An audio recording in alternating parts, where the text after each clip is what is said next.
From the misty Pacific coast to the rugged Cascade Mountains and beyond to the high desert in the east. Whether you chase black-tailed or mule deer, Roosevelts or Rockies, if you fish for bass or salmon, hunt cougars, bears, turkeys, or ducks, we want to talk about the most overlooked section of the outdoorsman community, true Pacific Northwest hunters and fishermen. You have found the podcast for you. Born in the wettest woods of the lower 48, where we only talk about the endless pursuits of the far western world to inspire you in your next adventure. There will be many tags in our lives that go unfilled, but if your first objective is to learn and grow, you can find success in every season. And I stand up and like, oh my God, Your foot fell off. it's off. Can't find it. And ask the big questions about what truly motivates our life in the wild.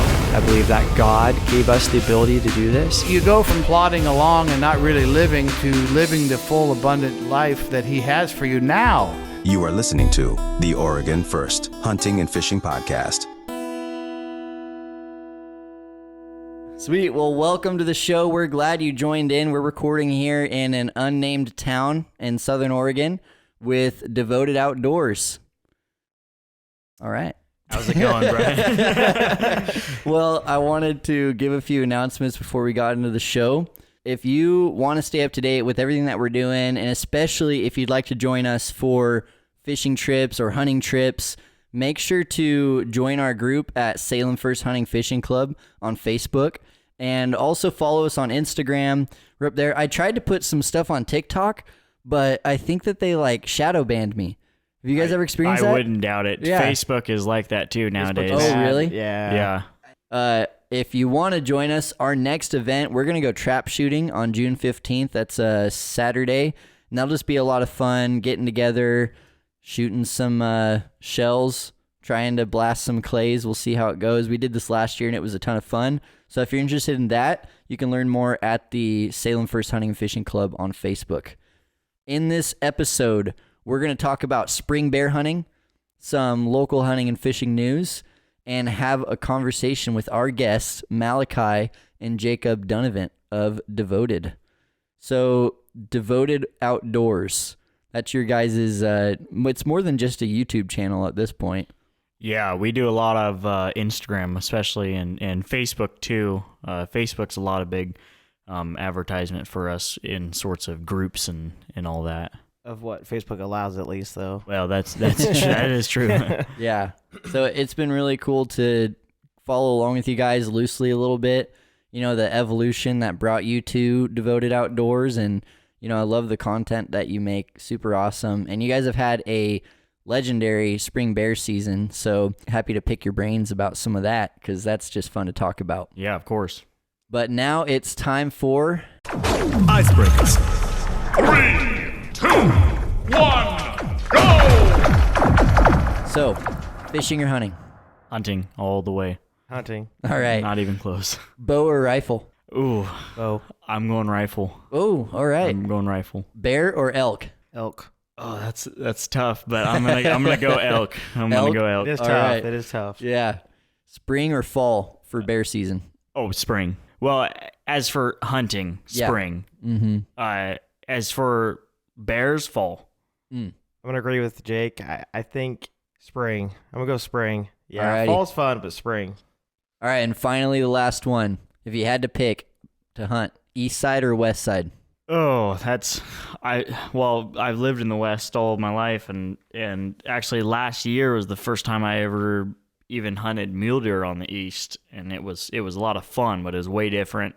It's totally different thing. We went to Mount Emily a couple years ago. Oh, wow. And that was also fun, but it's just night and day. It's Was that mule deer as well? No, elk. Elk? Our uncle drew the archery tag. We were there, Wow. and so it was really fun. But like That's I a cool said, tag. it's day and night from the west side. So Awesome. Cool. Yeah, I'm going to say west as well, just because we grew up here. Mhm. Know it a little better, so. Yep.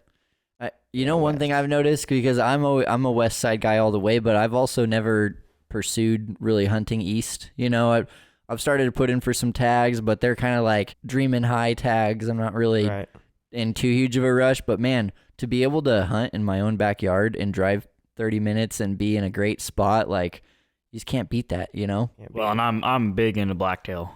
Oh yeah. I would way rather hunt blacktail than mule deer. Mm-hmm. I haven't hunted mule deer way as much, but from what I have, I would way rather hunt blacktail. Yeah. There's something about being in the woods during blacktail season that's just magical. Oh yeah. Love it. Yeah. It's the wet, the dark, the mossy, cool. I just love it, man. Oh yeah. So I'm going to give an update on my month in the outdoors. So obviously I'm down here on a road trip where the goal was to go turkey hunting, but apparently didn't plan that out too well because it has been pouring rain. And in fact, it was pouring rain so hard on the drive down here that me and my buddy Seth, we had to yell to talk to each other for the entire drive, 2 hours, and it was just loud pouring rain. So we get down into where we're going, we drive up in the hills, climb on top, and all of a sudden his truck throws a wrench. Oof. But and to anyone who doesn't know it, check engine light came on. And more than that though, Seth started to have like a physical reaction to just the intense driving and the truck. Something was wrong with it, and thinking about, we went down what was essentially a 4x trail. Four-wheeler trail in his gigantic F-150 lifted pickup that's not really a trail truck. And so we're up there, and all of a sudden there's the risk of the truck just shutting off. And we're like, okay, we're going to need a helicopter to get this thing out of here because there's no tow truck that can come up this trail. And we didn't want to have to pay for a tow all the way back to Salem, because that would just absolutely suck. Just like got some really bad feeling about what was going on. So we made the call, decided to drive back in the middle of the night. And on our way back down the hill, we're in Sutherland, and there's this big, huge cross on the mountain up there. It's not just like a white painted cross or anything. Like, it's a bright light. It's like a spotlight shining over this valley that we were driving through. And neither of us could ignore it. Like, it was just this huge bright, like, it's kind of a traffic hazard. I don't know how long it's been there or anything, but so we're going down, and I was just kind of thinking like, oh, this is too bad, whatever, we'll go back and figure it out. But Seth was feeling a little bit more like, we're not supposed to be here right now, like we need to get going, and then when I got home and talked to my wife, she's like, well, maybe there's a reason that you guys had to come back, like God didn't want you out there for some reason. So if you're into that kind of stuff and you believe in God protecting you, then both of us kind of agreed, like, who knows what would have happened if we would have stuck it out. There's a chance nothing, but just the way things were going, man, it was pretty weird, pretty wild. So I got home at about midnight, drove back down here, wanted to go fishing in your guys' town, and the river is completely blown out, flooded like nuts. So I just drove up into the hills and walked around pretending to turkey hunt for a little bit. Now here we are. You should have shot me a text message. I would have sent you to some spots. Oh but man, people always say that after the fact. I know. But yeah. I mean, last weekend was a lot better. I went out with a couple buddies and got some rainy day gobblers, which was fun. Got my biggest bird yet, which was a decent tom, probably like a 6-inch beard. Ooh. And, nice. Decent little spurs. You cut my hand up. You always got to do the turkey sprint after you shoot him, right? And go grab and death flop. Yeah. And dude, his spurs were just tearing me up when I was holding it. and then I got to call in a turkey for my buddy Gage, and it was his first bird. It was pretty cool too, because we called them all the way across neighboring private property. Like, it was 3. I mean, they're Jakes. Yeah. Jakes are pretty easy to. That's pretty cool. They still came sprinting in from across the property. But yeah, so there you go. That's what's going on. Too much turkey hunting, man. Yep. Just all turkeys right now. Yep. Here's a look at the news. No, that's lame. I'm not going to say that. The local news. We've got some local news stories for you. Continuing on with the ODFW director search, the final 2 to 4 candidates should have been selected today this is May 4th. Hey everyone, Bryant here with a quick interrupter. I'm sitting on my back porch. It is actually May 22nd. I'm about to release this episode, and I just wanted to give an update on the selection of the new director of the Oregon Department of Fish and Wildlife. That is Dr. Debbie Colbert. Most of us are fairly happy with this decision because Colbert has lots of experience in the department and has expressed in different ways that she's going to continue to pursue biological methods of managing our fish and wildlife populations, and she just all around seems like a much better candidate than the second runner-up who currently works with the city of Portland and is reportedly a vegan, who said that she doesn't understand why hunting is needed in wildlife management. Dr. Colbert is a biologist by schooling, has a good understanding of how us sportsmen play an important role in wildlife management, and so it seems as though we can expect to continue to have opportunities to hunt and fish, and that won't be affected by this new appointment. So we hope. We're all still a bit incredulous. No one likes change, but here we are. And so I know that there's a couple of seats going up on the commission that are going to be open soon as well. So let's keep an eye on that because the commission has a lot of power as well in how we manage our fish and wildlife. But thanks to those who played a part in this whole election process, and let's keep trying to protect our opportunities for hunting and fishing. We've just been talking about that a whole bunch, and let's move on. So I wanted to quiz you guys and see how well you know Oregon hunting and how the game goes around here with harvest statistics. And so the 2023 harvest statistics are all available on the ODFW website. So I went on there and I grabbed them, and I just grabbed the statewide statistics. That's across all tags, all weapon types of each species. So we've got it broken down here. I'm going to say what tag it is and how many hunters there were, and then you guys guess the percentage. All right? Oh, Got it. So starting off with archery buck. This is all tags for archery buck, not including does, just bucks. It had 19,013 hunters. I'm going to say, you want a percentage or how many Percentage. hunters? A percentage. I'm going to go low and say 37%. All right. That's kind of the range I was going to go. I'm going to go 38%. So we're talking about the archery tag. It was 18%. Oh, wow. Only 18% of those 19,000 hunters killed. So that's 3,063 bucks, which is kind of a lot of bucks. But the interesting thing about the archery tag is the biggest class, the proportion of bucks killed, was actually 4-point or bigger at 975 of those good. bucks. Yeah. Yeah. So that's, and I noticed that too with the archery tags. It's usually bigger animals people are getting. Now let's look at rifle buck. So, or all legal weapon, whatever. General rifle buck. There was, this is crazy, 103,922 hunters. That's awesome. Wow. That's a lot of tags. That's a lot of tags. Man. That's awesome, though. I think if they all got bucks, there might not be many deer left. No, not at all. All right, what percentage of the general rifle buck tag do you think? I know over here we had one of the best seasons, and not just our group, like overall what we heard. This throughout is the town. last year, right? Yeah. This is 2023. Okay. Just happened. Yep. Wow. Okay. Last So we fall. had the latest season I've ever seen. We had the season come into November quite a bit. Yep. Had a really good rainy. I mean, it rained the second week of season, which is very surprising. Mm-hmm. Man, us alone, we killed 13 last year. Wow. And so I'm thinking 44%. Okay. I'm going to go 40%. So 40? Same range, yeah. All right. The answer was 34%. Should have said 37 34. again. Hey, I mean, that's pretty good, though. That's a lot. With rifle, the most of the bucks that were killed were forkies at Really? 12,000 forkies. But the second biggest class, not far behind, was 3-points, and they were just over 10,000. Wow. Interesting. Yeah. And another thing I thought was interesting is that there was about 4,000 more, rifle blacktail tag holders this year than last year. Which is a good thing. That's Yeah, good. more hunters. Yep. I mean, who knows how many of them just sit in the truck and drive around, but A lot of them.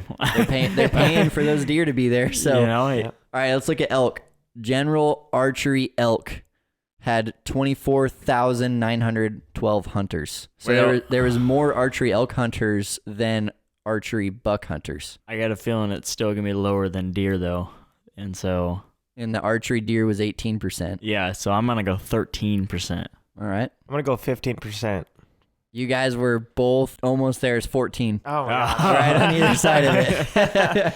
So that was 3,168 bulls. And the biggest class was 5 point, which that's the bull that I got this year was a 5 point. Cool. And then the class after that, 6 point plus actually was 1,072 of them were 6 point or bigger, which Good. is a lot of big bulls, but that's Eastern and Western together. Now let's look at the rifle elk. Rifle elk had 59,300 hunters. That is a whopping 4 to 5%. That's your number? That is my I'm 4 gonna, to. I'm gonna go 6%. Well, you got to remember it's the controlled tags too. Oh, really? Yep. Oh, okay. Hold on. I'm It's changing. the general tags I'm and the changing control my- tags. I'm changing my 9%. All right. Considering all that, I'm gonna go 12%. It was 17%. All right. Yep. And the biggest class was spike. Most of those were spikes Yeah, at I could see that. 1,800 spikes. But then for some reason 5 point was the second at 1,700. So they were really neck and neck between 5 points and spikes. So kind of strange to me, but Yeah. I guess, I don't know, elk development, they kind of tend to skip some of They those skip. middle. Yeah, especially the Rockies over there. Yeah, they like east jump side, straight to yeah. raghorn. Here's bear, and this is, you got to remember, this is both sides. This is fall bear, spring bear, Oh, there's everything combined. Okay. everything combined. There was 27,000 hunters, 27,735 hunters. I kind of feel like that number is pretty good. I'm gonna go 37%. See, it's hard to tell because a lot of people just get a bear tag just to have a tag. You got to So remember, are it they comes in the sports hunting? pack. That is true. Comes in the sports Especially pack. in youth sports packs, they're you get the whole thing for $50. That's Yep. true. I'm still gonna go 37% because All right. I'm gonna go lower 20, like 22%, because I don't think everybody actually bear hunts that has a tag. You know, So- you guys might have been right down here in Southwest Oregon, but the statewide total is only 8%. Yeah. wow. Yep.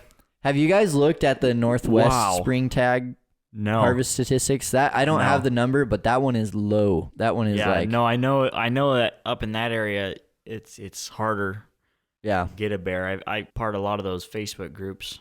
You always see people talking about it, but Yeah, complaining, asking how to do Yeah. it. Yep. Yeah, Yeah. I believe that tag's a second choice tag. I think you can draw it with no points or anything, I believe. I drew it the first year I put in for it. Yeah. Yeah. And then I had a hard season and didn't kill a bear, but it's still fun to be hunting. yeah, exactly. All right. Cougars, 16,826 tags. That's got to be 4%. 3%. 2%. Yeah. Yep.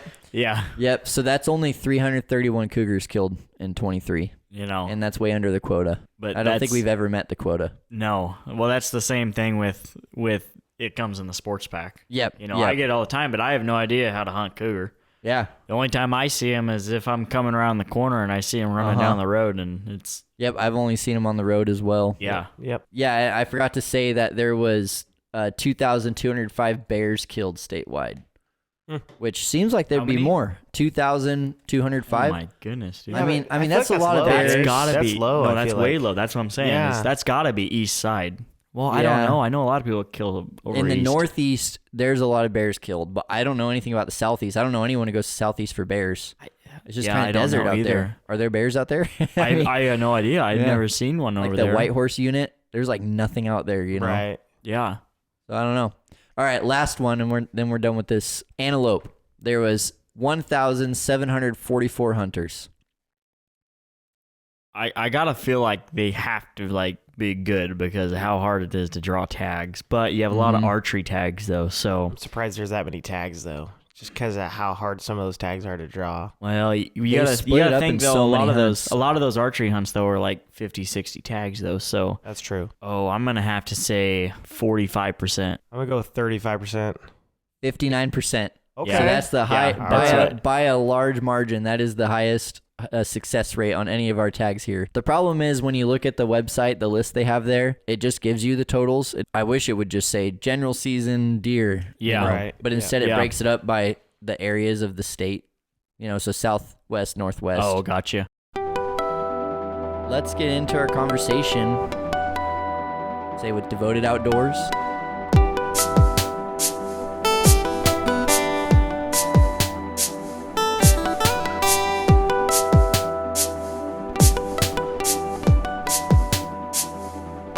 should I say with Malachi and Jacob? However you want to. All right. I said both, so I can pick which one I want. That works. Yeah. All right. So we always like to ask this of every guest, and it's a hard question to answer, but would you share with us your favorite hunting or fishing story? We have so many, and it's well, he just laid this on us, so it's not going to be my top favorite just because there's so many and I'd have to think about it. But I'll tell you a bear story. Just the other day, I had an old buddy from high school. He texted me, and he's been following us along on social media, and he said, hey, I drew spring bear. Is there any chance that you could take us out? And I said, oh yeah, for sure. Awesome. And I'm a man of my word, and he told me he didn't actually believe I would actually take him out. Oh, really? Yeah. So I was like, I texted him. I said, hey, Friday after work, I said, I'll take you out. Sweet. And so he was. That was an evening hunt then, just a few hours. Oh, that's all we do. We don't do morning here. Oh, okay. Don't waste your time with it. No, it's always fogged in. We've only ever got one in the morning. Yeah, it's always fogged in. The fall though, we do a lot of morning hunts. Oh, in the fall. Okay. But right now it's still cold. I'm sure if you get out around 9 or 10 o'clock, the bears will start coming out, but not in our experience. But anyways, so I go pick him up from his house Friday after work, and we headed out to a gate I like to go on. And I told him, I said, you ready to hike? And he was like, well, I guess we'll see, And it's a pretty steep hike to get up to the top. And so you spend about like an hour 30 walking up, depends on how many stops you take. Wow. But it's just picture perfect bear, because you're looking for one consolidated small unit because that's the one unit in the area those bears crawl into. Wow. And so it's the only spot they like to go feed that's not brushing in the timber. So it's a really good draw. So we get up there, and he's telling me, he's like, man, I've never even seen a bear. He says, I hope we see one. And I'm like, that's cool. I told him, I said, I think we will see one, And I actually just finished telling him a story about my girlfriend's brother. He was like, I don't know, whatever it was, but like, I think every single time we went deer hunting in the fall, we saw a bear. Oh, yeah. And he was... Wow. I took a buddy from church, one of his buddies from church, and his son out brown trout fishing up the river here. Oh. And he was telling him in the car, like, oh man, you should, Jacob, like, he's like, for some reason always sees bears and stuff. And I told him the story how he came around the corner like a half hour after he says that, and there was this big old brown bear sitting in the road. Oh, a brown bear. Yeah, and so his son got to see his first bear in the back seat. It was really cool. You guys see a lot of color-phased bears out here? Quite a bit. Oh, that's cool. Quite a bit. Anyway, so we go out, and he listened to the story, but just like if I listen to Mal say that story, I'm like, yeah, sure, okay, and so we get to the top, and before he even sits down, I go, there's a bear right there. Wow. And he's like, shut up. And I'm like, no, I'm being serious. There's one coming out right there. And I get the spotting scope on it, and I got the phone scope, and it was a smaller bear coming out, but he wasn't looking for any bear of size, and so he said, he was excited. He was like, I'll shoot, and it wasn't a small bear, but it was definitely no giant. But anyways, he was like, yeah, I'll shoot it, and I was like, okay, perfect. But I have a custom 28 nozzler that I do a lot of long range shooting with, but for someone like him, I've never seen him shoot. Yeah. So you don't want to be, just throwing up from 700 yards and taking a shot. Oh, geez, no. Yeah. So I was looking around, and there was a small bench like 150, 200 yards below us. Oh, sweet. And that bear was kind of cruising towards us. And so I said, let's get down to that bench right there and set up right there. And I said, that bear should feed right into that creek bottom and up and over, and it should be less than 500 yards. Perfect. Yeah. So we drop down that ridge, and we get on that bench, and I always carry this thing I call it a pillow, but it's like a big sandbag, but it's super lightweight. Sure. And so I set my gun up, set up everything. A lightweight sandbag. Yeah, no, it's really cool. It's really nice. But anyways, we get in there, and we set up, and I level the gun. I range where this bear should be popping over, and I dial my rifle for it, and I have my spot and scope and everything set up, and he's getting ready, and he's telling me, he's like, dude, this is awesome. I've never seen a bear like this. Is awesome. And I'm like, yeah. And I start glassing again. Well, here comes two more.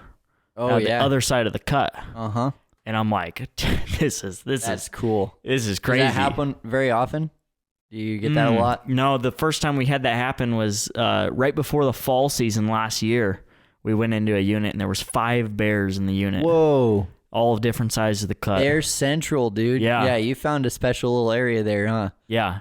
But this was a different spot. But yeah, that was the first time we've seen that. So you guys just know how to find bears is what it is. But I guess we're lucky is what it is. But lucky. But anyway, so here comes 2 more bears. So I put my spot and scope on them, and they were still 1,000 yards out on the other side of the cut. And I was like, and I look at it, and it was a bigger bear and a smaller bear.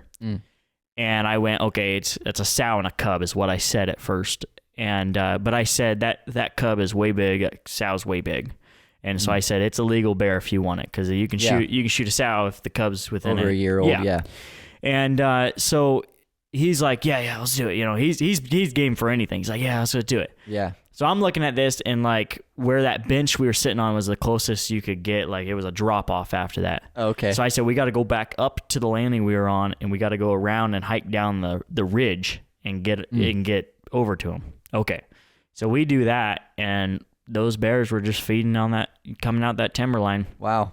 And it worked perfectly until we were just about within range of them, and I felt the breeze hit the back of my neck. Oh man. And I was like, half of me was like, you know, they're a full creek bottom away from us. They're still 600 yards out. And there's always the chance the wind's being sucked down the creek. Yeah, exactly. Like and so I'm like, no, but I don't know. Bears have a crazy sense of smell. And so I didn't say anything. And we get to that, we get to the closest point we could go, which ended up being around 550. Wow. And I said, well, this is it, you know. And I lift up my binoculars, and both those bears had their nose up in the air, sniffing around. And I'm like, man, 550 yards away across the creek bottom, and they get you. And I'm like, man. And I get the spotting scope on, and I get my rifle first set up for him, and he's getting real comfortable because that's a long shot. Yeah. And he doesn't quite shoot that far often, so you definitely want to take your time on that shot. And I get the spotting scope on these bears, and this ended up being a huge boar with a sow. Yeah, huge boar with a sow. And I remember that bear, he was facing broadside, but he picked his head up and turned his head away from us to look up the hill. And I remember his head was just wide. And I was like, oh, that's not a sow, you know? And he was just, I mean, from shoulder to shoulder, he was huge. And he actually, he turned 180, and he kind of picked himself up on his hind legs to turn, and he just had a big old white chest on him. Oh, man. To turn. And I'm like, you know, and I'm cool like, bear. oh my goodness, dude. Is that the biggest bear that you got? Is it bigger than that one? No. Okay. No. This was a big bear, and I'm not gonna throw weights out, but that was a big bear. Anyways, he pulls around and they start feeding again, and my buddy, he's getting all set up and everything, you know, and we try to make him as comfortable as possible, but he said he was comfortable, and about at that time, that sow just took off running. She had enough. Do you think she was running from the boar, or do you think she was running from us? No, I think she smelled us. I think they did, because like I said, they kept picking up every once in a while and sniffing around. I don't know. But I think she smelled us, so she just took off running. And that boar looked up after her and took one step, and my buddy took a shot without me filming, you know, which is all good, but I wasn't able to film it, but I could see. And I'm guessing he tried to lead the shot, which he shouldn't do on a long-range shot. And you weren't ready for him to shoot? No, but I was still watching, but I didn't click record, and so he tried to lead the shot, which you shouldn't do. But thankfully, that bear stopped dead in its tracks, and that bullet hit right in front of him, and I could see the dirt splatter. And I was like, okay. And that bear ran down, and it went out of sight. Yeah. And he spooked. Yeah. And so, but thankfully, like I said, he missed way clean, and so it was like, okay. But he was all bummed out. It was a warning shot. Yeah, exactly. Yeah. And but he was just all bummed, and he's just, you know, kind of throwing his hat around. It's devastating to miss that, yeah. Yeah, and even at 550 yards, hopefully he cut himself some slack, because I mean, that's a shot. Well, he wasn't, and that's what I was trying to tell him. Yeah. That's what I was trying to tell him, like, dude, that's a long shot, you know. And I've never shot anything that far. Yeah, and I'm like, I wouldn't even try with my rifle. That's a shot. Yeah, no, exactly. But I was trying to tell him, I was like, man, you know, like that's a crazy shot for anybody. I said, you know, at least you missed it and you didn't injure it. You know, that's what I'm trying to tell him. Like, that's real important. You don't ever want to. When you can confirm it was a clean shot, you don't have to hike and look for blood and guess. Exactly. And he's just kicking himself. And I'm just sitting there. I'm like, well, you know, whatever. And he goes, is that a bear right there? Well, that smaller one. Remember earlier in the story, I told you a smaller one? Uh-huh. That bear walked out right below us, 300 yards, and sat down in the blackberries. Sat on his butt. Yep. And I'm like, did you not just hear the shot come right over your head? Or see the other bears blowing out? Or And so this bear just sits down in the blackberries and just itching itself. And I'm like, no way, you know? I'm like, no one said it was a smart bear. Yeah, I'm like, this never happens, right? Yeah. So I redialed the rifle 300 Yeah. yards, and he got a redemption shot, and he shot and full to that bear right there. Yeah. And he was ecstatic, but I was just thinking, I was like, there's no way, dude. It's Yeah. just he got a redemption shot, but That's awesome. And that video is your most recent bear video, right? That just on went YouTube. up, this week. That's Devoted Outdoors YouTube channel, and you can watch that whole video. It's a cool video. Yeah. Yeah. Seeing the bear sit there is just like kind of weird, honestly. It is. I've never. It's a little different. The first time we seen that actually was at last spring bear season, and that was a bear we could name Kool-Aid. Oh, yeah. And he was a really big bear, like bigger bear. than this one. And And you guys are naming bears. You guys just. we got names for Man. every we bear. name a lot of bears. It's part of the fun, you know, to name animals, whether you pass them up, miss them, or kill them. Sure. But no, this one, he came out every single night at 6:10 on the dot. I thought it was 6:17. No, it's 6:10. I copy that. 6:10, both nights, and it was in Alright. this small little patch. The first night I rushed it, and I forgot to account for angle on my shot, and I missed high. Oh, yeah.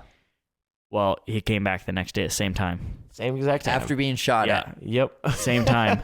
And so he sits down like a dog, dude. Yeah. And then actually I have videos of him. He actually lays down on his stomach and he's like sunbathing. And then I guess they got to lay down somehow. yeah, Right? I mean, what I kicked myself for not filming was as we were sneaking in on this bear, he was laying on his back with his belly up towards man. the sun, and he was just fat manning. itching his chest and stuff. And I'm like, and we're looking through our It's binoculars. like Homer I'm like, Simpson on the couch. yeah, exactly. And I'm like, no. I'm like, I wish I could get my spot and scope out right now. Yeah, but that's cool. Yeah. Wow. Did you take that bear? Kool-Aid?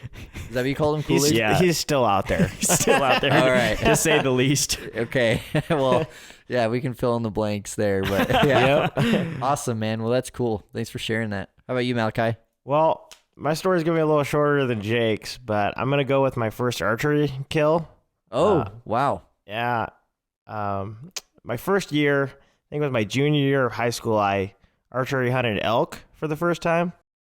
And we had some close calls. I think every elk hunter can say that. Had you rifle hunted elk before that? A little bit. I never got one, though. Sure. And So this is your first experience, No, really? you shot that cow one time on that youth, Oh, that's that true. youth tag. Okay. yeah, But I no shot bulls. a cow. No bulls. no bull. Yeah. And so I tried the archery thing out. Loved it. Just didn't get one that year. And so the following year, I kind of got more into it. So I started deer hunting archery as well. So I did both. And the cool thing about Oregon over here on the west side is you got that early season blacktail tag Yep. that runs along with elk season. And Uh-huh. then you got that late season tag. Yeah, in some Western units, yeah. So you really got 2 months to hunt with your bow, which is awesome because that early season, they're not really smart yet in the fact of they haven't been shot at with a rifle. And then that late season, they're in the rut. Yep. So you got some advantages you can play with. Yeah. The rut hunt is legendary. It's a lot of fun. Mm-hmm. And so me and my dad, we went out elk hunting one morning, and it started to get to that time where the sun started coming up. So we stopped elk hunting, and we found a bachelor group of blacktail bedded. Oh, Yep. So we snuck in about 30 yards or so, wow. and big, tall 4-point stands up, and I missed him at 37 yards. Whoa, Yeah, man. it was a heartbreaker. And he took a couple steps and went behind this, like, root wad. Uh-huh. Well, from my dad's angle where he's filming, he's like, dude, shoot him again. Like, Uh-huh. Well, he had a clear shot of him. Of course, this Oh. root wad's in my way. Yeah. And so the bucks ran off. I actually thought initially it was just him.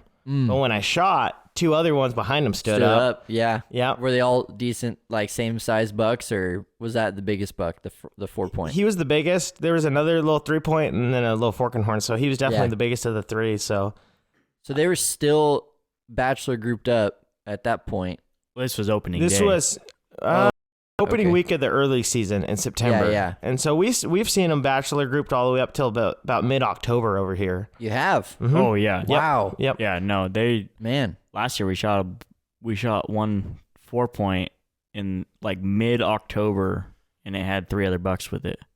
Wow. That's crazy. Yeah. So for instance, like 2 years ago, we had been getting trail camera pics of bachelor group bucks still in beginning of November. So it kind of depends on the year when they start rutting over here. It's kind of weird. So anyway, didn't get one in the early season. We did our rifle thing, and then I still had my archery tag for the late season and the rut. And that year's rut wasn't great, at least for us. And so I just wasn't getting the opportunities I thought I would. Just a few mishaps, new to archery and all that. And it was like I think it was the last week of season, and it's getting late into November. So the rut's starting to slow down a little bit. And me and my dad go out, and I told him anything bigger than a spike, probably like a forking horn, I'll probably shoot. Like my standards are lower now. I just want to kill one with a bow. Yeah. First archery. Yeah, after a hard season. Right. And I think that was the first year we were in a unit, you could shoot any deer. So it was like, I would prefer a buck, but I just want to get something with my bow for the first time. Right. And we're in this dark timber, and sure enough, here comes a 4-point buck walking out. Wow. Yeah. And I had hardly any time. And we hunted that spot as a kid. And as Jake knows, it's just timber for days. There's no units over there. So you're just hunting it's timber. crazy in the late season. Really? Yeah. And they're just hanging out in the timber. Yeah. Yep. Wow. And so he's by himself. Hard to get on a timber buck. Yeah, he's That's by hard. himself, and I didn't even have time to range. And so I guessed him at 60. I can't even knock my arrow. I'm shaky. I'm like so nervous. Yeah. And my dad was like, "You gonna shoot today?" And I'm like, "I'm trying." And the buck, luckily, he's still ruddy enough. He's just, looking at us. And luckily, there was no doe with him, because you know how the bucks are. They just fall wherever the doe goes. Yep. And so since he's by himself, that was a big advantage, because he's confused what's going on. Yep. And I get knocked. And, I don't prefer them looking at me when I draw, but I had no choice. Drew back. He didn't care. Wow. And settled down and smoked him, and he went about 75 yards and died. And it was a pretty emotional moment. Yeah. Yeah. So it was cool. It's a different feeling when you shoot something with your bow than rifle, at least for me. And I've heard a lot of other people say that. Yeah. And so that's probably one of my more special moments in the woods. Wow. That's cool. Yeah. After all that hard work and the circumstances, and you said your dad was there with you, and that's cool, man. Yeah, it was cool. Like usually as a kid when we killed stuff, and even now it's usually me and Jake and maybe a friend and then our dad, or whatever the group may be. And that was the first time me and him have got something alone. So it was a cool moment. And it was your first archery kill, man. Yeah, it was That's awesome. Cool. Sweet. Well, thanks for sharing that, guys. I mean, that kind of leads perfectly into like, what was it like growing up out here? Like it sounds like you guys have been hunting even since you were kids. It's awesome, because there's actually pictures of us in a stroller and our mom holding a buck. Oh wow! And they used to take the minivan hunting, because we have 7 siblings. 7 siblings. Big family. Big family. Yeah. So wait, 9 total or 8 total? So 8 technically. Yeah. Yep. Okay, so got it. Wow, man. So yeah, but Big family. our dad, Need 2 minivans. Our dad's the one that's been big in our lives with hunting. It was ever since we can remember, it was going with dad, and dad, he wasn't long range hunter. He wasn't, I mean, he didn't have a pair of binoculars. It was all driving around and walking. And, but he was also just whatever to fill the freezer. Yep. I mean, at that point, it's a lot of mouths to feed, too. Yeah, exactly. And so whatever to fill the freezer. And I think that's actually a big part of the passion we have now, is because, it wasn't the, oh, no, that one's too small. Don't shoot that. Oh, that one's not. That one's not big enough. Don't shoot that one. No, it was like Dad was always excited. I mean, I've never seen someone get buck fever over just a group of does, but but that's the excitement of it, and it's awesome. But I mean, even this year, I shot. We don't get to hunt nearly as much with them anymore because we're traveling around hunting with a bunch of different people. And this year, we went down, made a trip down farther south from here, and I shot the biggest blacktail I've shot. Really? And we didn't get back till 1 here at home. Man. And so Dad went by himself in the morning, and he ended up shooting a fork and horn, and he was just as excited. Calling us and all that. Yeah. But it's awesome to see. But that's really what it was like growing up was, I mean, you were so excited for the weekend because it was like, time to go hunt. It's time to go hunting, and it wasn't like you were like, hey, you got to look for that 4-point, got to look for that mature blacktail. And the funny thing is, he gets that excited over a fork and horn. Imagine how it is with a big buck. It's even more. And so he's jacked no matter what. The only 4-point he's ever shot, I spotted when I was 12 years old. Really? And I said, Dad, there's a buck right there. I'm going to shoot it. And he goes, here, let me see. Boom. Wow. He earned it though, right? 100%. But that's good. Can't say that I wouldn't do the same when my son's that point. And it was a 134-inch 4-point.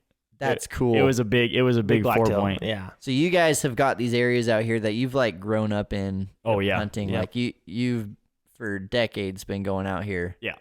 Yeah, that's cool. So, are you guys older or younger amongst your siblings? I am the second to youngest. Oh, okay. I'm the one above him, so we're kind of on the lower half of things. Yeah, lower half. Yeah. So, did all your other siblings take on to hunting like this as well? Not quite what me and Mal do. Me and Mal, it's literally about every weekend. Yeah. Whether it's hunting season or shed hunting or whatever. Yep. But our older brothers always get a hold of us during hunting season, and they're wanting to go. But like one of our older brothers, he lives up in Eugene. The other one lives in Corvallis. Oh wow. Yeah, so and then 2 of our sisters, they don't hunt hardly. Sure. But yeah. But we're getting our youngest into hunting now. She's just getting old enough to. Okay. Hunt, so it's interesting how like you guys got the bug and latched on so hard.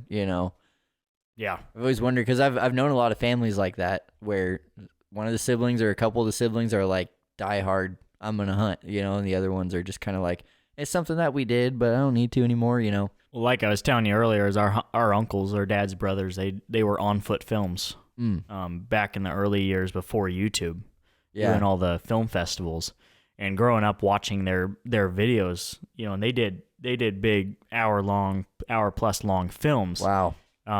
In Hell's Canyon hunting elk. Wow. 15 days straight, all on their back. Huh. And they were right up there with, Cameron Hangs and early years of Born and Raised and all that. But once YouTube kind of came in, they slowed down. They didn't do that so much, but they're now putting stuff on YouTube still. But But watching them, and then like I said, going out with our dad every weekend, it was just, we were hooked. Yeah, our dad, dad to that, he would take us out. There was a few years though, he would take us out every weekend, whether it was hunting season or not, scouting or just messing around in the woods. Oh my goodness. You want to talk about grouse hunting? Our dad is the biggest grouse hunter I've ever met, dude. Pretty legendary. It was probably. before we started doing archery elk hunting. September to deer season, every single weekend, it was waking up early and grouse hunting. Grouse and scouting for deer. That's what it was. What was his method? Walking the roads? Well, we drive around and wait for them to run off, and then we get them. But that was those the things best. are heart attack inducers, man. Oh yeah. Every when time. Brush, Yeah. Oh yeah. So my wife grew up in Michigan and in a family that never even camped. She didn't go camping once until, we started dating. Mm-hmm. So she doesn't know anything about the woods. And so the first time I took her on a hike when we were dating, a grouse flew off, a grouse busted, and she in her mind, thought it was something growling. And she just starts freaking out, like holding on to me, thinking that some kind of bear or something is because, in her mind, the bear is like this big, scary creature to be afraid of, because anyone who doesn't know anything about bears automatically thinks that. Right. But, it's just like those things get you. They even get me. Like, I'll go, ooh, whenever I think I one jump every time. 100%. It's like, whoa. Well, even if you spook one quail, Yeah. there's more, but it's still, yeah. Yep. You're always like, wincing. Yeah. Yeah, exactly. Oh, yeah. Yep. So, but you guys grew up hunting and your dad would use it to feed your family. Was there ever like a moment when you guys, no better way to say it, like when did you guys get good at hunting? I think kind of our turning point for blacktail was my junior year of high school. Was the first year we actually started taking some mature animals. It was the first year I actually told myself, like, this is the year I'm going to hold out for a buck. Yeah. And so Mal actually opening weekend shot one of his bigger blacktails. It was a 5x4. And that was kind of funny because he was with a buddy. A big buck. He was with a buddy, and they saw a bachelor group, and it was his Bachelor group again. Yeah, Yep. it was his buddy. It was What his do you guys buddies. do with all these bachelor groups? I mean, come on. Time to a tree for next year. Bachelors killing bachelors. At the time, yep. And it was his buddy's spot, and so Mal goes, you want any of them? And his buddy's like, nah, I'm not gonna shoot any. And Mal's like, all right. Boom. And then Hunter's like, I think you missed. And Mal's like, no, he's rolling down the hill. And he looks and he's like, oh, I didn't see that one. Oh, man. Well, it was kind of funny. He took me into the spot and he says, hey, there's big bucks in here. I took one of my other buddies, a guy we played soccer with at the time, in there last year, and he knew Hunter, didn't quite get it done. He's like, they're in here. Sure enough, same hillside. He's like, there's a 3-point right there. Do you want them? Well, it's like opening, I think it's that opening Sunday. Oh, yeah. And I'm like, he's decent enough. Well, then I started to look. That's not a 3-point. That's way bigger than a 3-point. Yeah, I want him.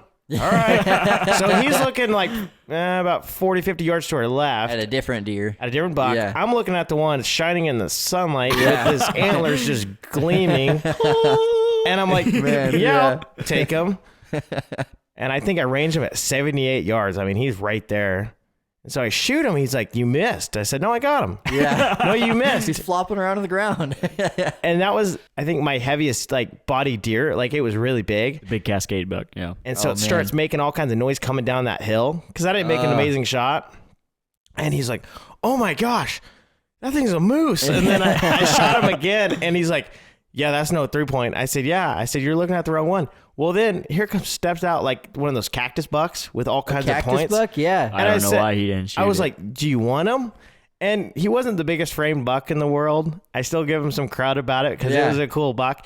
And he's one of those guys, which I don't blame him, wants the season to last longer. Yeah. I mean, it was opening yeah. weekend, and he didn't Yeah, want us that's both hard. to tag out right there. That's hard. And so that buck looked You at just us gotta for invite like more people hunting, but that buck looked at us for about 5 minutes and then kind of wandered off. And I'm thinking, please don't die. Like, stay in this area. And Oh, I yeah. haven't seen him since. yeah, But that was the first year that actually he got his license and had a truck. at his own. And so that's why we were like And how old were you? 17, I 16. think I just turned 17 that week. Later that September. Yep. But Yeah. but once he got his license, it was all summer. It was, hunting, scouting. Yeah. Scouting. A lot of scouting, yeah. Yeah, Uh-huh. a lot of scouting. And I actually drew a youth tag out here in this area. And Oh, nice. we went scouting so much for that, and we spotted this buck that I was like, at the time, I was like, dude, that's the biggest buck I've ever seen. It's He wouldn't shut up about it. sitting there in velvet right underneath Velvet. the tree. That's cool. And I'm getting like video of him, and I'm like, that I Your want heart's to pounding I want to and- shoot yeah. that buck, Uh-huh. And so we went back during that hunt, and actually that was the only buck we saw on that side of the unit. And I was like, Wow. and it's a smaller, it's right out here, but it's only for this little 4,000 acre piece, the tag for it.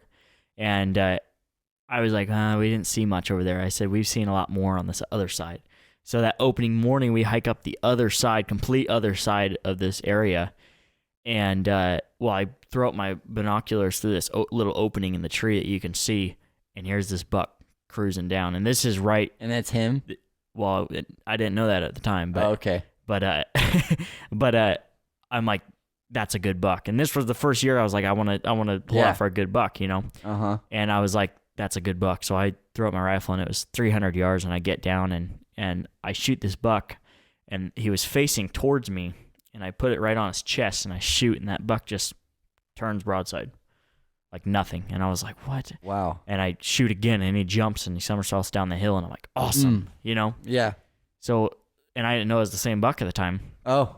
And this video is on YouTube too. It's an awesome. Oh, it is. It's okay. an awesome video. It's our actually most viewed video. It's almost got 10,000 views on it. Do you know the name of it?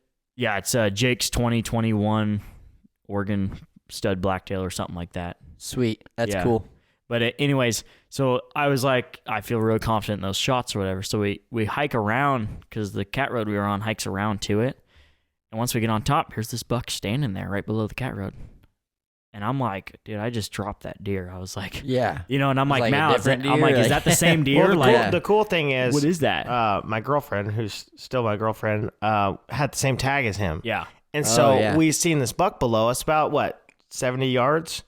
And I was like, geez, that's a big buck. It's like, so Jake's like, dude, is that him? Find out if that's him. And so I'm looking. And it's like, well, if that's not him, we'll have her shoot it because it's a big 4-point. Yeah. And I look and I could just tell. I'm like, yeah, that's him. So Jake gets on the gun. Yeah, and I shoot him again. He drops again. And I'm like, awesome. Third, you know? third shot. Yeah. You know, time's a charm. I'm like, awesome. Well, I walked down to him and he's still like trying to crawl off. Whoa. He's like I don't know. He's still tough. Yeah, he real big. He was body, so rutted tough out. buck, Oh, and yeah. he's still trying to go off. So I just put one last right at the base of his neck, Oh, or yeah. right at the base of his head, right at the neck, and I shoot him. And man, he was very well like you could recognize that buck because when we seen him in the summer, he had a hook. Oh, His yeah. front main beam hooked down. Oh, that's and cool. as I'm walking up, because I knew it was a big buck when I shot it, but as I'm walking up, I see that hook, and we just started freaking out because it was like we're like a mile and a half away from where we last saw that buck, Wow. and so he was rutting hard. He was chasing does all over, and we were like freaking out. And That's it was an cool. awesome buck. How big is that zone you think that we could hunt there in that unit? I think it's 4,800 acres So we found that same buck in 4,800 acres. That's kind of on That's the other really side. cool. Yeah. crazy to think about. Yeah, No but kidding. that same year, me and a buddy, we spotted a 137-inch tall 4-point, and he put one as it was bedded at 550 yards and dropped him right in his bed. Man, so are you guys seeing like 20 forkies for every 4-point?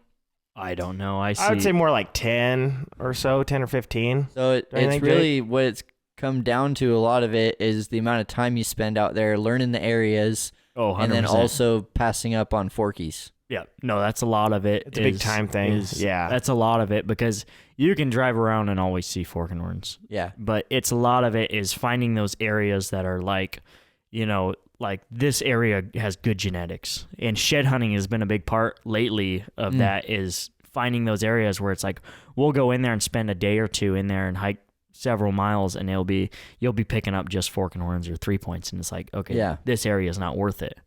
Huh. But we got in areas and I just recently picked up a 75-inch blacktail shed. Wow. That was 12 points, non-typical. Wow. And so, you know, that's definitely an area you're like, all right, going back in there. Yeah, this is the genetics in that area. But Jeez. so it's really cool. But yeah, and then later that year, another buddy of mine, we shot a really nice 4-point, and then his sister, I wasn't with, I can't take any credit for that, but his sister in that same area that we were hunting, she shot like a 147-inch giant blacktail. Yeah. And so, no, it's Dude, all those about are- the areas.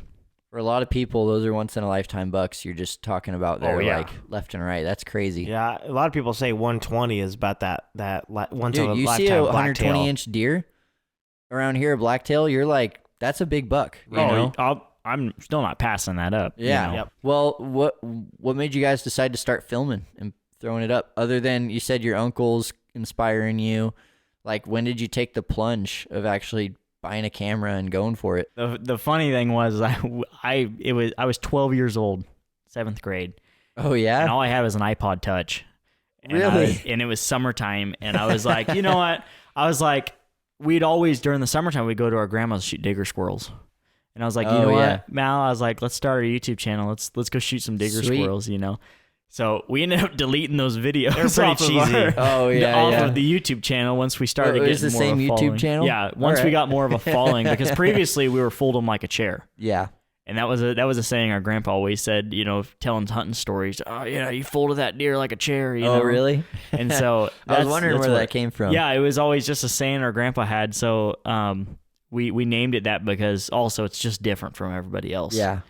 And but no, once that year I'm telling you about that we had that really good year, that was the year where we were like, that's awesome. And like I said, that blacktail video almost got 10,000 views, and it was like, this is perfect. And was that one of your first like real videos that you put a lot of effort into? No, not necessarily, because it's just the first one that took off. I think the first one we really had a good amount of views on was his first year archery elk hunting. I called in second day of season. I called in a 6-point bull at like 20 yards, and we didn't. Those hunts I've never attempted to. Seems impossible to film. Oh, it's already hard enough to like range and call and have your bow stuff. to film it on top of that. I can't even imagine the logistics of that. Oh, it gets crazy, but as long as you have one shooter and one cameraman, it's good. Once you start, we had an elk camp not too long ago, and it was like you had like 5 guys, and everyone had a bow and everyone had a tag, and it was like there's a bull, and then it was like everyone left the camera in the dust. Yeah, it was like you know, it's like someone's got to pick up the camera. And that's a big part of it. Is just like, okay, you're gonna shoot today, but right. That's why now we kind of adjusted to it, so we all put in for different tags and try to space it, the timeline out, so we don't put it as a party anymore. No, we don't. Not so much. Well, and then also like I do rifle blacktail, and he does archery blacktail. Oh, okay, yeah. So, yeah. Like this year, plan is I'll do muzzleloader and he'll do rifle, so we're still spacing it out. Yeah. But also it's good to not party for content-wise for YouTube. You know, that way I draw the tag this year and then he draws it next year. Yeah, and you can multiple different videos. Yeah. Exactly. Yeah, that's a good idea. Yeah, this will be my first year archery blacktail hunting because I've always rifle. I love the timing of the rifle season and the way you see the woods change to fall time, you know, and everything. Yeah. But I got someone who goes to my church has a 4x4 that lives on their place in the valley. So I'm going to go, do a little bit of private land archery hunting for my first season. That's see awesome. how it goes. That would be awesome, yeah. Up there in the Willamette Valley, but, we'll see. That's cool. I'm sure you're going to see other bucks come strolling through, too, especially that late season. So yeah, you might get one I'm even stoked. bigger than him. Who knows? Yeah. In the Willamette unit 15, the archery tags for a doe or a buck. Yep. So, no matter what, I'm going to get some meat. But exactly. I shouldn't say the Willamette that. unit It's not no matter what, because those doe tags can be surprisingly hard to fill depending on where you're going. Yeah, exactly. But, Yeah. The Willamette unit actually surprisingly has some good genetics in the deer in there. There's been the river hunters usually always end up with like forkies, but there's some nice bucks. Yeah. Even just the last 5 years, I've noticed more. Well, we did that Portland show this year. Oh yeah. And we had some horns at the booth, and so it always brought in people to talk about. And this one guy brought over his buck he shot in the Willamette unit. He had it there getting scored. Yeah. And this thing was just ginormous. I think he said it scored 144 inches at the booth. That's cool. And it was just this dry, crazy, black horned. It had black horned willy buck, huh? Yeah. Wow. Now, he could have been lying to me, but I'll take it. I'll take his word for it. It's believable enough. I'll take his word for it, but because you always the first thing you say is like, "Where'd you shoot that?" But it's not like give me the road, but it's like the area. And he said, "Yeah, Willamette unit," and I was like, I have no problem telling people units. Yeah, no, I don't either. Some people are so defensive; they won't even say what unit. It's like, come on, you jerk! I just want to know. Like, we were just talking just about a general area. We were just talking. Unit, yeah. We were just talking about that the other day. How people, when they draw their tags or whatever, they'll scratch out the tag, but they'll still post that they drew it on Facebook. I drew something. It's like, well, I don't care. I don't know what you drew. You're not telling anyone. Yeah, me and Jake, draw a tag. What does it matter? Just tell us. Yeah, exactly. Me and Jake were joking about that the other day. Because he put in for an antelope tag. It's an archer tag. I should draw this year. Should draw, and I say, hey. On social media, you should scratch out the unit, and just show the antelope and hype it up. A big day, a big deal, yeah. Yeah, that could be fun. I know I'm putting in for some antelope units with some buddies. We have the archery tags as like second choice, so I don't know. Who knows? Probably not, but that'd be fun. Yeah, definitely. Yeah. I know one thing too about like blacktail culture too is valley bucks behave a lot more like how you hear about whitetail bucks behave, you know, as far as 100%. the pattern, they're more gregarious, you know, it's tree stand hunting on a trail is a lot more because they're so much more patterned in the valley. And a lot of it's private. This has to do with it, but also it's like fields, farms, territory like that. It's just totally different than even a foothills buck behaves like you'd expect a blacktail to, you know? Yeah, exactly. But those valley bucks, they're just totally different. Hunting them's really different. Yeah, I think that goes for a lot of different regions for blacktail. Like out here, you have Cascade blacktail. Yep. They get in some nasty country, and we hunt a lot of burns out in this Steep area. and yeah, and a lot of it is like, you know, if you shoot one, it's literally you're basically touching the hillside in front of you. Wow. While crawling out of it. And and it gets pretty thick because we get a lot of wildfires out here too. But it makes good deer environment. Good feed. But we hunt literally blacktail all over in Oregon except the north side because no offense to that, but we'll leave that to you guys up there. That's all that I know. So I mean, I do a little spur trip down to Southern Oregon every once in a while just for like an opening season deer camp kind of a thing. But like, you know, I'm spending my 20 days a season out up north. But lately we've been traveling a lot more south in the Rogue, Applegate, Evans Creek, all those units.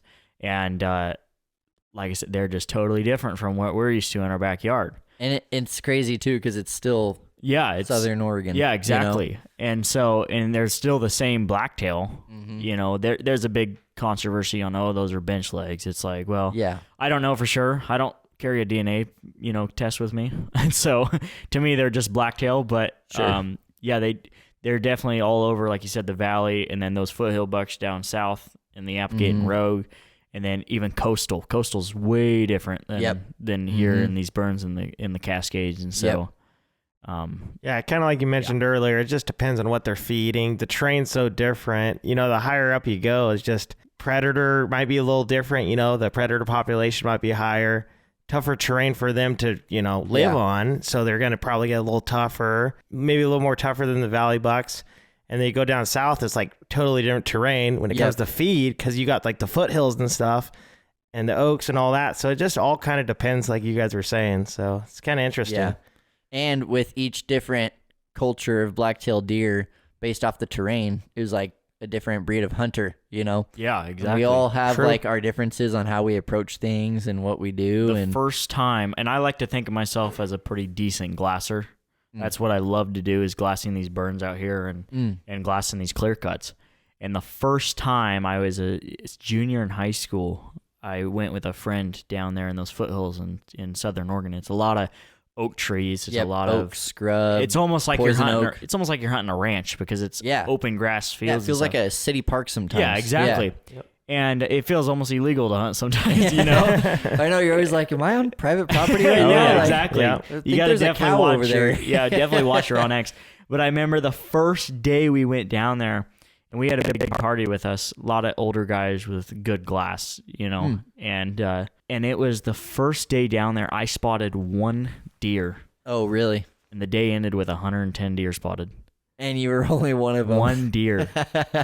And it takes a while to adjust to your eyes. Not trained. Exactly. Yeah. Out here, I'm looking for a pretty gray deer, because it all depends on what they're bedding in, this ashy stuff or whatever. And so it takes a while for your eyes to adjust, but thankfully now I'm getting a little better. You got pretty dialed now. Yeah, so. I'm dialed now after hunting a lot more out down there. But yeah, our deer that I'm glassing, they look like your jacket here when you see them. They're like a reddish brown out in the sun. Almost like they don't get rid of their summer coat. Yeah. They look like that when you see them, and it's just clear as day. Like most of the bucks I've spotted, one of the first things you see too, other than just like a light red color thing, is like big old white, ears and whatever face. Just it's like a stop sign. Yep. It's like how I've been sitting here for 2 hours. How did I not see this stop sign in the middle of a clear cut? We've spotted a lot of bucks just by like, oh, what's that white? Yeah. Oh, that's a buck. That's his face looking right at us. Yeah, and half the time, they're already looking at you, and I'm using binoculars to try to see them, and they know you're there, looking right at you. Oh, it's crazy. I had a buck that spotted me from 300 yards away, and it was foggy out, and I was in full camo, barely moved, and he just turns his head and locks at me, and it's like, dude, you jerk. It's crazy to think about like animals' eyesights and stuff.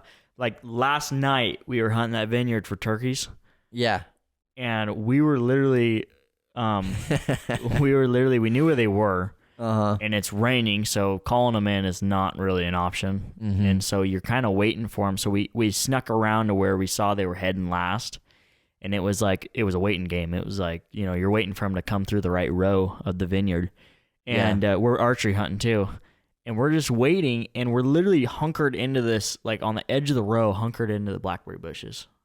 Like we're just hitting. I can't even see. Yeah. I know for a fact I did not move. We're just waiting to hear chirping out in front of us, and then we're gonna kind of slowly raise up and draw back. Our buddy Lucas, he's like these are real crafty birds, and I'm sitting there. I'm like, yeah, okay, turkeys, like, yeah, sure, and he's like, oh, you gotta be, subtle, and I'm like, okay. Well, then we're like, all right. He's like, just peek your head up to see if you can see any coming yet. And I peek my head up just barely to see over the grass in front of me, dude. Yeah. And there was a tom about 200 yards out. Yeah.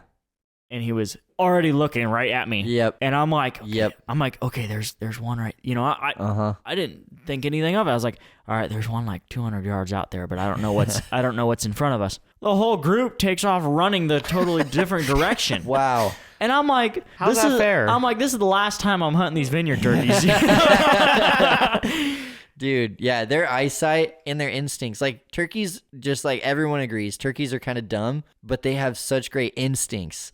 And like their eyesight is amazing, and as soon as they see something, they're like, I'm out of here.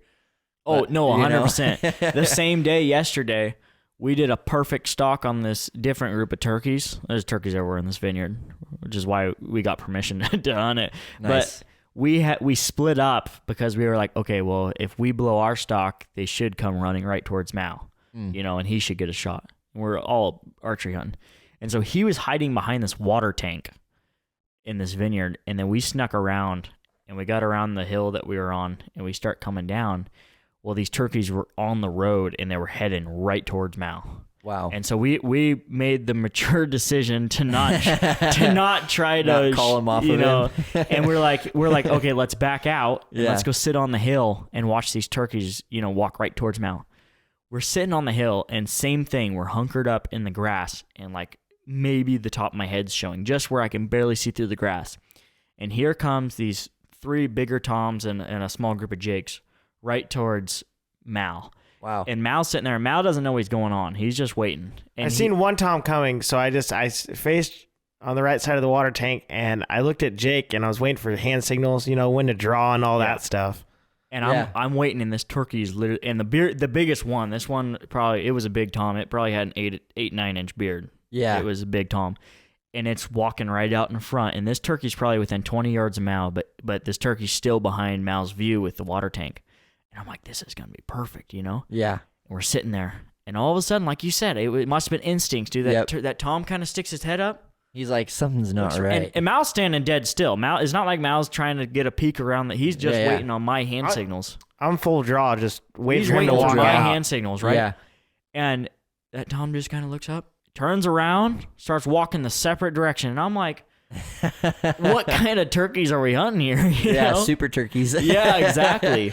They've been used to seeing everyone work in the vineyards. They know what to look for. Yeah, exactly. Yeah. No, that's good. Yet, I don't know if you guys relate to this at all, and we've probably been going on about turkeys for too long. I do still want to talk about spring bear if we have time, but we might not. But anyway, the thing about turkeys is I get buck fever with turkeys more than I do with bucks. Oh, really? And I don't know. I've met one other person who related with me on that. And I think it's just because I have so much more experience with deer. Yeah. Like, you see a nice buck and man, you're shaky, like, Yeah. you know. Yep. But when I killed my first turkey was just last year. I haven't been turkey hunting that long. And when I called in my first tom, I blacked out. Like, I went blind for a second because I was trying not to blink. I was trying not to move. I had That my is gun awesome. up ready to go, and I'm like, my heart is palpitating or whatever. And then all of a sudden I can't see. And I'm like I'm blinking really hard to try to get my eyesight back. And then he looks right at me, sees me blinking like a weirdo, you know? Yeah. And then I ended up calling in some jakes after that and killed my first turkey. But That's like awesome. the first time I ever called in, I went blind from the freezing. And I've never had that happen with archery elk or rifle deer or anything like that. Like, it's just the turkey, man. And then even this year, when I killed a bird, it's just like instinct, you know, like compared to the deer, I'm a lot more decisive and I'm thinking about where to shoot and everything. Turkey's just like turkey, bang, you know. Yeah, exactly. Yeah, But no. I don't know. I think I'm mostly alone on that. But I have met one I can't other guy. relate, but that's awesome. That's awesome, though. Just gets the blood pumping, dude. Just want to shoot those things in the head, you know. Yeah, exactly. Yeah. Well, yeah. Let's move on and talk about bear a little bit before we get to the end there. But I wanted to ask for some tips on hunting bear. And one of the things too, especially true in Southern Oregon, but like, you know, there's still kind of the choice when you're a valley dweller like me to go coastal versus Cascades. What are some of the differences there hunting a Cascade bear versus a coast bear? Well, and of course, everything I'm about to say is personal opinion. So, Sure. you know, I'm no professional, but what works for us is, no, we're 100%. We're heading to the coast every single Really? weekend. Especially in April. Especially in April. Okay. Later in the May. See, this whole time you guys were talking about bear hunting, I thought you were talking about Cascade side. No. So this is coastal. No. When we're, and we're not talking like we can see the coast. We're talking, you know. Yeah, coastal mountain range. Yeah, in that area, in the coastal range. Anyways, West side. no, 100% because in April, we're pretty socked in with snow still. I just tried to go last week, try to make it to a spot that I've seen some big bears in the fall time. Yep. And, but I didn't have a lot of hope, but I also wanted to get to a spot that I knew had some bucks so I could get some sheds too.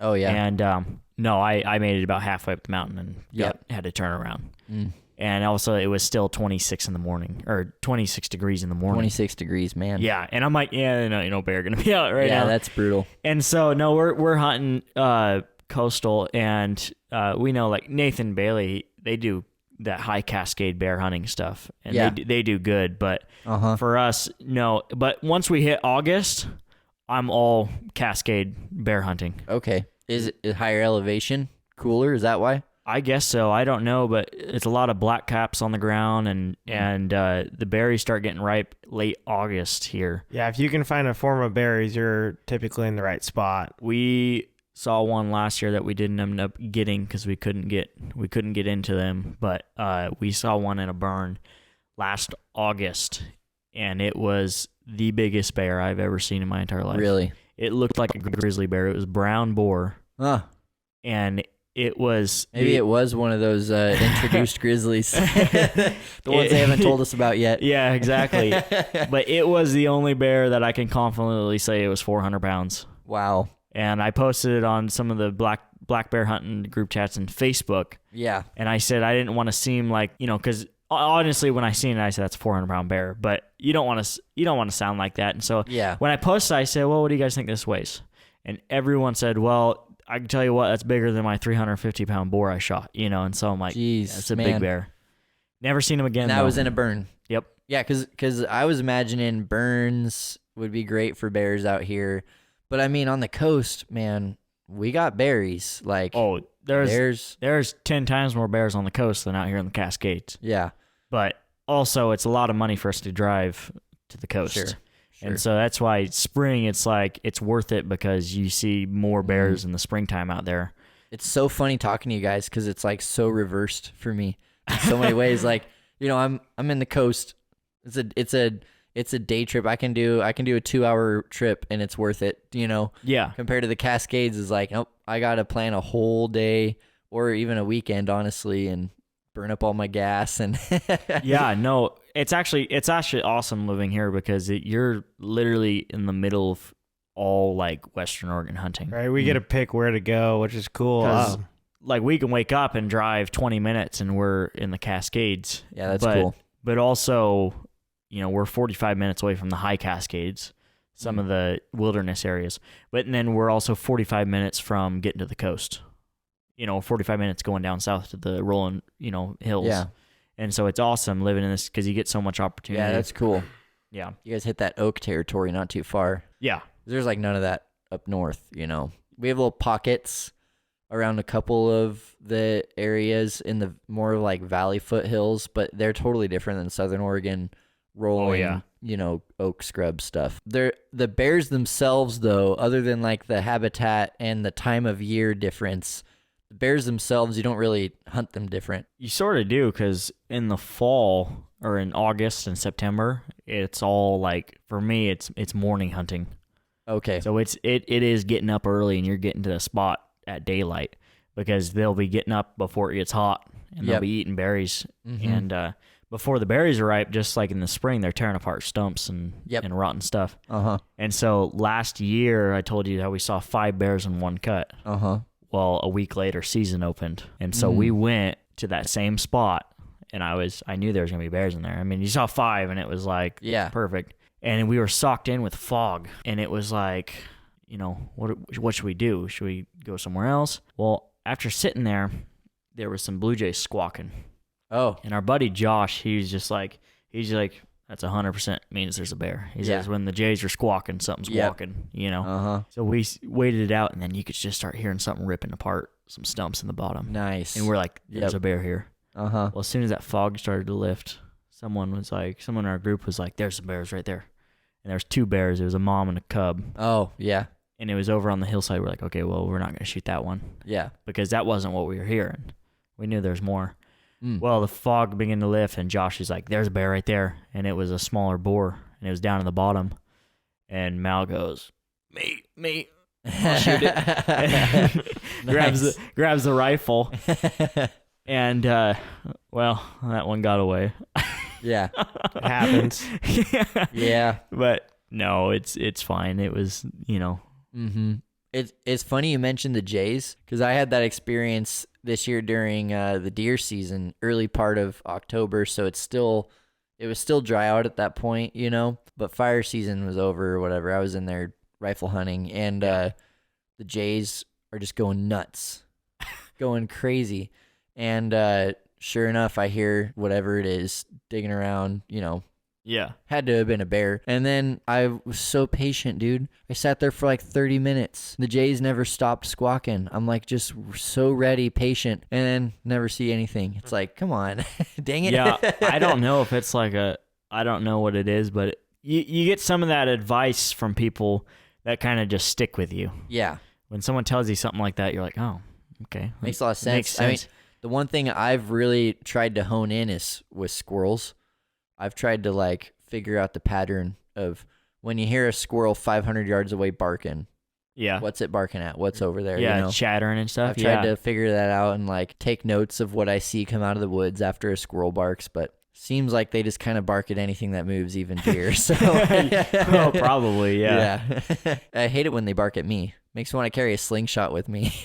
Yeah, exactly. But those little Douglas squirrels, I think is what they're called, the little tree squirrels. Oh, I'm yeah. pretty sure they're protected when you look at the squirrel bag limit. Yeah, most likely. More likely, yep. They don't have much meat on them anyways. They're pretty small. Yep. But do you guys ever rely on like blind tracking for a bear? Like you haven't seen the bear itself, but you've seen fresh prints, or you're just glassing bears? I'm glassing and moving is what I'm doing. Okay. Seeing freshly torn stumps is always good, but other than that, yeah, pretty much always moving, really. So it's not so much looking at sign to specifically track a bear, but to know that there's bears in there? Yeah, no, it's like you can tell a lot if a bear's in there because stumps, logs, all that. And then I actually found one tree setting up a camera at the beginning of April, and it just looked like claw marks all over it, and it was a rotten out tree. Yeah. And it was just torn apart. Like it almost looked like a bull rub, but it was just like claw marks and stuff. And I took a picture Wild. of it, but I put a cell cam right there, and I've had 2 or 3 bears come on it in the last couple weeks. Different bears come to the same tree. Yeah. The scratching post. Well, I didn't get them scratching on it, but they were eating the apple craze salt I put down on the ground. Oh, for deer and elk, because I wasn't even in there for bear, but I seen that and I was like, oh, that's got to be a bear. But I put down some apple craze for deer and elk, because this was coastal area. Do a lot of elk hunting out there. Sweet. Well, what's one bear hunting lesson that you've learned this spring? Don't underestimate their sense of smell. Yeah. So when you feel that breeze on the back of your neck, adjust accordingly. Yeah, exactly. Going back to your story from the beginning, yeah. Yeah. How about you, Malachi? Well, I've only seen a few compared to Jake, so a few less opportunities to learn new things, I guess. But, I've just learned to be patient, I think, and I think sticking with it here within the next couple of weeks, I'm not too worried about it. I think I'll get a bear, and Sweet. I'm always down to learn something new, so hopefully a lesson comes out of it too. Yeah. Well, when you said stick with it, you don't even necessarily mean like you're going to spend all day or all of a hunt in one specific cut. It kind of depends. If I know there's a bear in that area and that we've seen him maybe that week before, the night before, I'll sit that unit. But usually I'm more of a cover ground kind of guy. So Sure. It really just depends. Yeah. I found that bear are harder to glass. I don't know, at least for me, harder to glass than deer. It is weird. I mean, because they're a big, when you finally see them, it's a big black thing, But I don't know if it's because there's so many black stumps or whatever, they get mixed in with I just have a easier time spotting deer. I'll tell you the truth, and our uncle's the one that brought this up, but ever since he said that, I can't get it out of my head. But 90% of the time on bear, you spot them with your bear eye before you glass them up.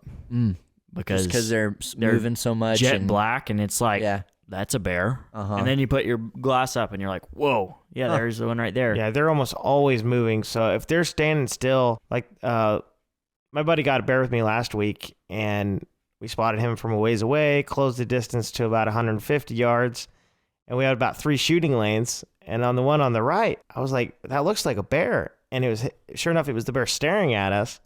Wow. And it wasn't moving. And so I got And to it the was point. locked in on you. Like a deer. And I got to the point where, it's a stump. And I started to like pan this way with my glass. And I started to pan. I seen the head turn. And I'm like, oh, that's the bear. And They don't normally rely on eyesight that much. no. I actually find it quite often that the bear is almost like curious on what you are. If they can't smell you, But they can actually sense you some. stick around, and they actually watch you a lot. And so that's what happens a lot when you're hiking and you come around the corner, standing in the road, but you're walking down a gravel road, and Yeah. you can hear it. Yeah.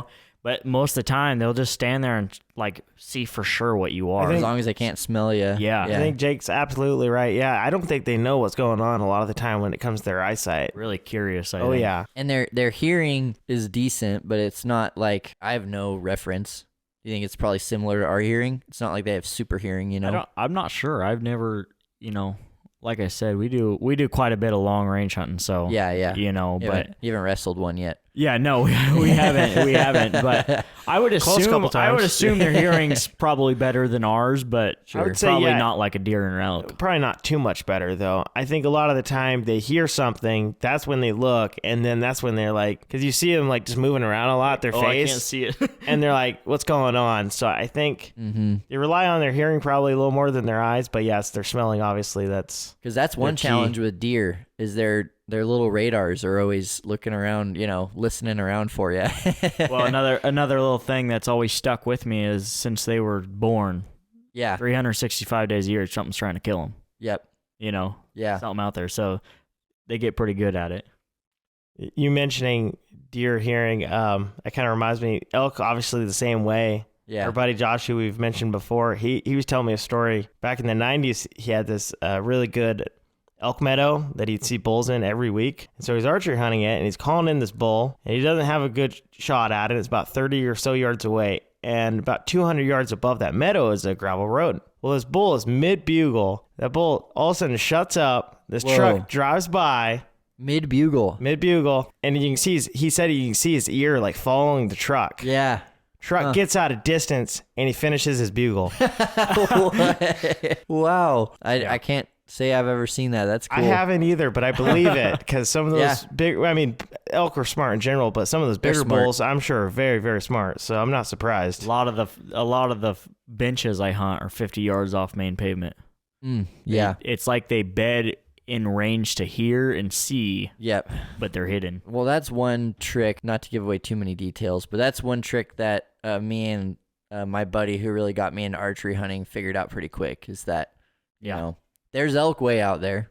You don't have to dive in those There's canyons, also though. elk hanging out by the road because It's easier. They're smarter. They see people a lot more. Yep. Right. It's easier travel for them too. They can just walk a main road at night to get to a new feeding system or whatever it may be. Yeah, you'll see huge elk highways, and they'll just walk right down the road and then bust off. Yeah. We've really covered the gamut of Western Oregon hunting. I mean, as far as big game goes, we talked about all 4 of them, I think. So it's pretty cool. But appreciate your guys' time so far and your input. It's fun talking with you. But the main reason we do this show, you know, time for some real talk. I want to ask you guys, what is your spiritual connection to the outdoors lifestyle? I think there's just such a big missing part of ministry as for the outdoor group. We really are in a time where these younger kids our age, they're not getting the word of God. They're not getting the good news.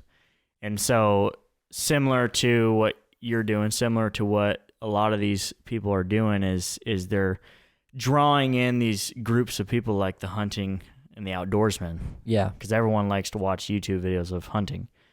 And then if we can get them in and then we can have them listen to a minute or two of the good news, of a little lesson, you know, it's kind of planting seeds in what they think of. Yeah. And like we talked about earlier is like you meet those people that are such passionate outdoorsmen, but they don't believe in God. They don't believe in a creator.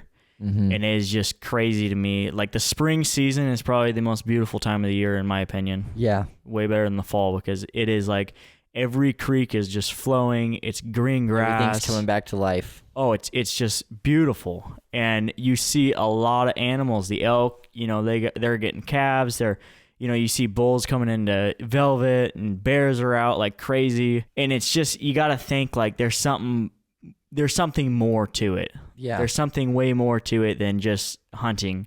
And it's like every once in a while you sit there and you just take a deep breath and you go, wow, like our creator made this. Yeah. And one verse that always reminds you of that is in Isaiah. And it says, holy, holy is the Lord of the heavens, for the whole earth shows his glory. And, you know, I always think about that when bear hunting is because it's just such beautiful. And it's like, you know, this is showing his glory right here. Yeah. You know, and you got to think with how like powerful elk and deer, their eyesight and their hearing and their smell, like we've been talking about this whole podcast. It's like, you know, why do they have that, you know? And, you know, you got to think that there was a creator behind there. There's an artist behind it. And so that's kind of our ministry here is there's just so much more to it that we want to show people. Yeah. And I know one big inspiration for us that I've been watching since I was a kid was Limitless Outdoors and Justin and them. If you haven't checked them out, go check them out. Yeah, they're from, I don't know, I think they're from Montana or something. I think Montana, yeah. And he's a pastor also. And, but they're pretty crazy. And they're sponsored by Elberstock and some bigger companies. But they do, you know, they do some awesome YouTube videos of hunting and then a lot of ministry involved in that. Yeah. And so that's one thing that we're like, you know, there needs to be more of that. More of that, you know? Yeah. And so that's one thing that we're trying to do. And it's something that we want to get more powerful with. And you can see us, if you watched us from last year to now, it's like you start with a verse. Yeah. Okay. And then you start with a little passage, and then now we're doing like a minute and a half of like a little sermon of what this hunt to us meant, and like how does that correlate to, you know, our creator. Yeah. And so I love that. I've noticed that from the very beginning. I mean, even when your guys' name was Fold 'em Like a Chair, you know, that was still going on. And then now you're full in, you know, devoted outdoors, and that word devoted means something more than just, you know, being devoted to the outdoors. That's 100% why why when we met and we were just like, man, what do we change it to? Because that's just such a hard thing, because it's like, what's going to define you? What's going to show what your mission was? What's going to stop people and go, oh, what's this, Mm-hmm. And so when I think it was Trent or Noah, they said, what about devoted outdoors? Yeah, I think it was Noah that And pitched it was the idea. like, whoa, okay. It's like that could work, because you want something that kind of defines what you do. And it was like, man, because that could be double meaning. You're devoted to the Lord, but you're also devoted to the outdoors. Yeah. And so, in our logo, as you can see, is we just took that T and made it a cross. And that at the Portland Sportsman Show got the most questions. Oh, really? It was like, so what's up with the cross? Yeah. And it was like, oh, well, let me tell you, Yeah, I love that. And so it's a good talking point. Yeah. I'll add a little something to kind of what Jake was saying. So we like to take people out hunting, and we have a lot of friends that like to hunt. So, me and Jake, we believe in Christ and what he did for all of us. And I want other people to learn of him. And, that's why we share the gospel. Well, I feel such a connection to him while out in the woods. And so I want to share that with others. So when we take, friends or new friends hunting, we usually do a team prayer to start off the hunt. And so it's not so much, God, help us be successful killing. It's more of, I pray that we have a good time, keep us safe, and then ultimately for them to feel God's presence like we do out in the wilderness there. And so hopefully throughout time, some of our friends start to kind of feel that connection we feel. Yeah. And that's the ultimate goal. Yep. And I think it is actually passing on, because we see some of our friends, they're getting more passionate, and they're actually, one of our friends, I think Mal started taking them to church last year, and you can see that, working in them, and it's like, that's awesome. Yeah. But one thing about that is you have to stay with them though. It's not like you can blurt out, the good news and be like, all right, good luck. Good luck. You got to stay with them, because, just as I, how easy it is to fall. You slowly implement, maybe a little verse in there or a topic, while hunting. It's like, this reminds me of a time when Christ helped me get through this situation. So you kind of hint towards it along your hunt. I think that helps a lot. Just kind of slowly, planting that seed and then watering it over time. But also just trying to be trying to be like a good, like, not really a mentor to your friends, but you know what I'm saying. But it was not too long ago that I was hunting with some buddies, and he brought a buddy that, he's not a follower of Christ or anything, but he actually asked me in the truck, and it was kind of like, whoa, and he says, hey, I'm not religious, but he says, how do you forgive someone? He goes, I've been hurt pretty bad, but he says, how do you forgive someone? And I was like, whoa, like it finally happened. Like you get asked that question, you know? And I think a lot with those questions is you think about like in Acts when the apostles are being persecuted and they're in front of the Sadducees and stuff. And John writes in there, he says, don't think what you're going to say in the moment. Let the Lord speak through you. Yeah. And I think about that a lot with those questions is it's like, you could sit there and be like, well, let me get back to you on that. Yeah. But it's better just to tell him. And so that's what I did. And he seemed pretty satisfied with that answer. And so hopefully, down the road, he's going to ask me more, or ask Mal more, or ask anybody more. Yeah. And so, no, it's really cool to get those kind of questions. And it's like, whoa. Yeah. I love that. I'll wrap that up by saying, if you're a believer, if you're a Jesus follower, you have a commission, and that is the mission of Christ that he began here on this earth. And that mission is ongoing. That's what we're here for. That's what we do. And the three of us sitting in this room, we're blessed that God doesn't get to do anything, right? That we get to use our passion for the outdoors, for that calling, for that mission. And if you're a Christian and maybe you go to church, or you're saved, but you want that next level, that next step, get active, get out there, talk to your coworkers, your friends, your family about Jesus, and look for those ways that you can utilize your giftings and your talents. And for us, it's kind of sounds bold to say our gifting is hunting, right? But definitely our passion, what we love to do, the way we can interact with the world is through that. And if you're not a believer and you're listening to this podcast and you've made it this far, there's a reason why we base our entire lives off of our relationship with God. It's not just a small thing. It's not just going to church. It's not just a nice thing to talk about or a good idea or a good feeling, but it's a truly life-changing, transformational, peace-giving experience where you become the person that you were created to be and you get to meet your Creator. And so if that's something that you're interested in, if you feel like there's something missing, maybe throughout this conversation you've felt a sense of peace that you can't really identify. Well, that's the presence of God. And so I want to invite you to get into that, learn what it really means. So maybe that next step for you is simply downloading the Bible app and starting to read the Bible, or maybe you know a Christian in your life and you can talk to them, or you can reach out on any of our groups. I'm sure that these two at Devoted Outdoors would be happy to hear from you, or 100%. You can join our Facebook group to get connected. Maybe the next step for you is going to a church. Either way, we're praying for you. We know that God is reaching out to you and that you are going to have many opportunities in your life to choose Him, and this is one of those opportunities. So thank you for listening. Guys, thank you for being a part of the show. Thank you for having us. Yeah. Super fun talking to you. The conversation kind of went all over the place, but I love it. I figured that might happen. Yeah, it's kind of hard to keep it narrowed in sometimes, but yeah, it was good. So thanks, guys, and we'll catch you around. All right, thank you.